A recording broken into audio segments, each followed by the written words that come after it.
สวัสดีครับ ตอนนี้ผมอยู่ที่ BTS สถานีสะพานตากสินนะครับกำลังจะเดินทางไปไอคอนสยามด้วยเรือชัตเทิลโบ๊ทฟรีนะครับ เดี๋ยวจะพาไปดูว่าเราเดินทางกันยังไงครับ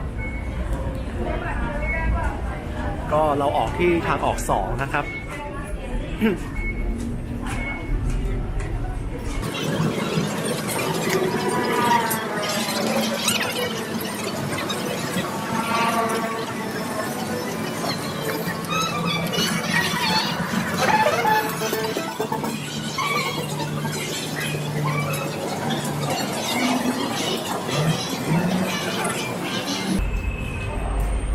สังเกตว่ามีป้ายบอกนะครับเดินตามป้ายเลย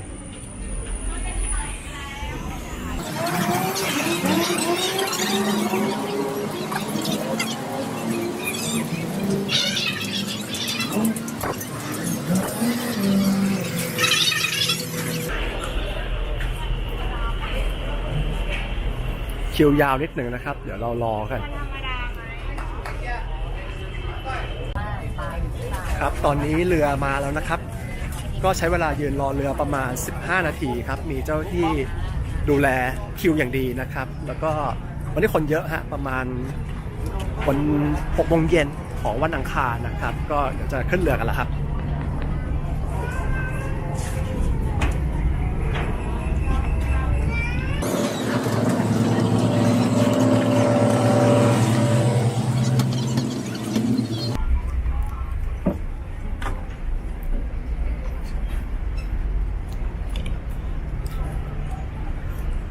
ตอนนี้วันนี้ได้เรือที่ให้ผู้โดยสารมาอยู่ที่หัวเรือได้ด้วยนะครับก็จะได้เห็นวิวแม่น้ำสวยๆเลยนะทั้งข้างหน้าไกลๆนู่นเห็นมีเอเชียทีคอยู่ครับเป็นชิงช้าสวรรค์เอเชียทีค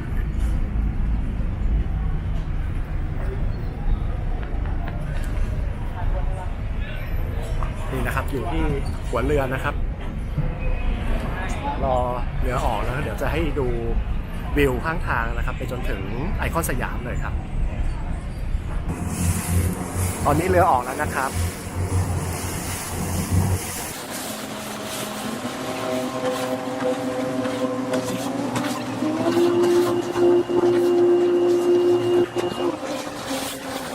เดี๋ยวเราจะลอดใต้สะพานตากสินนะครับ BTS จอดรออยู่บนสะพานอยู่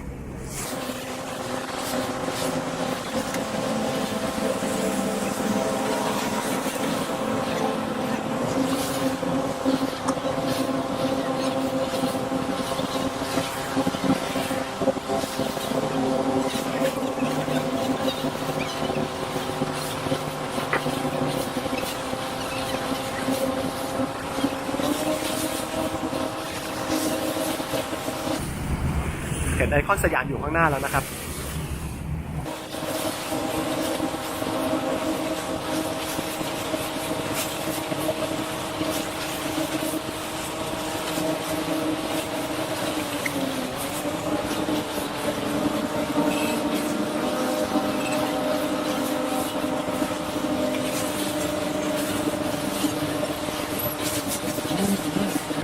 ช่วงนี้เป็นช่วงปลายปีนะครับก็จะเห็นว่าที่ลานไอคอนสยามมีต้นคริสต์มาสอยู่หลายต้นเลยนะครับ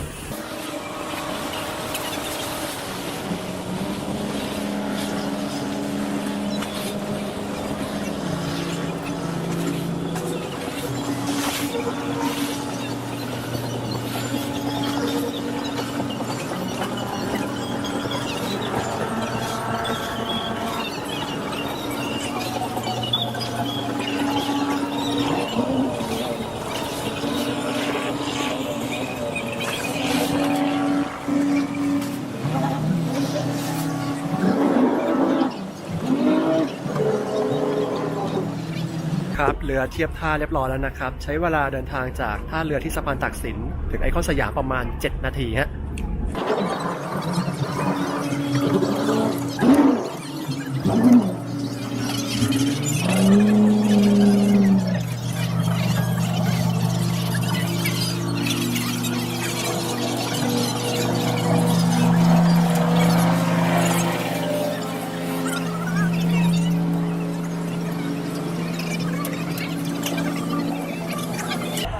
เรียบร้อยครับมาถึงไอคอนสยามแล้วครับ